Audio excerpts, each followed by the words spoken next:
Yo, Paul Hossein the Cut. Today we're gonna be working with a 3-year-old Doberman. I adopted her out a couple weeks ago for my work. Her name is Frolic. We're gonna be helping her overcome her obstacles and help her progress on her social skills so she can be where she wants to be at. Let's go, follow me.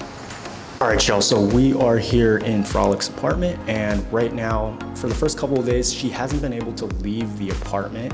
So what we're trying to do is just have her used to being in areas with echoey noises. In this case, it'd be the hallway of the apartment complex, and we're just gonna encourage her to leave the apartment and encourage with happy talks and slight pulling a little bit just to get her out of the threshold, but at the same time, we're not pulling too much to the point where she's going to a flight response. Good job. So each step where they step towards us without moving away, we always reward. Good. I never want to lock in too much with eye contact. Good job.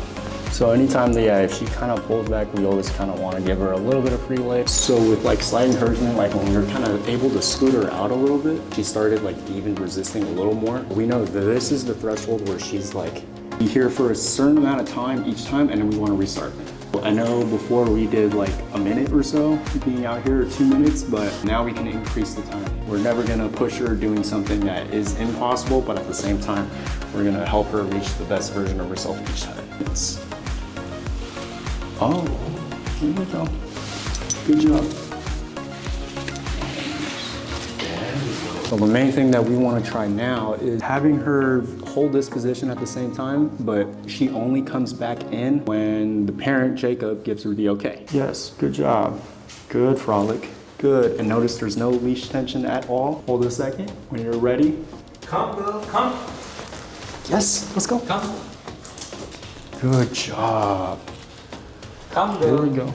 Another reminder, so we've been bringing her out for a couple of times each throughout several 5 to 10 minutes, but every time we've been stopping a rep and we come back into the house, we always want to give her a break of things that she loves doing. Stay.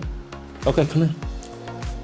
Good job. All right, good work, good work. Every step we're getting better, and we're confronting her fear of being in loud spaces with doors and empty hallways, as well as hearing other people from the distance. We're gonna be doing similar stuff on practicing look, find it, and touch commands. If she's up for it and not as stressed, we're gonna bring her outside and see if she wants to go on a walk. If for whatever reason she does not wanna walk around when we are outside, it's all good. We're gonna take a seat, lie down, and just greet other dogs and other people that walk by near us. Look, yes, good job.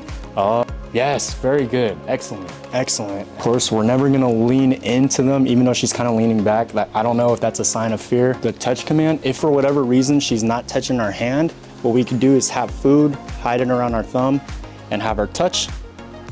Very good, excellent. And then we give her food with the other hand. Now we're gonna have Frolic's parent ask her to do all the commands we just did to see if she can follow directions if someone else is giving them. Touch. Touch. Here you go. Yes, that's a good girl. Touch. Nice. Touch. Yes. The next step we worked on Frolic's socialization is taking her on a stroller around the apartment complex. She was a little too shy to be outside in it, but that's our next goal for the next time we train. And we took her around the whole floor, just hearing a lot of new different people and dogs in the distance. The main things that she's gonna be practicing with is being able to coexist with the door being open and walk out when we need to a couple steps and go back in and repeat that whole process again, as well as also putting her in the cart at points and walking around. And now with our next training that we'll have with her, we are gonna be putting her in the cart and trying to walk to a different floor, or maybe in the front area of the yard where I am right now. On the plus side though, this was really great that she was able to be in the cart and she never wanted to jump out, didn't whine, and didn't hesitate to go in when we picked her up. Another big plus, this was the day where she was most motivated with training tips, and that was the look, the touch, and the find it command.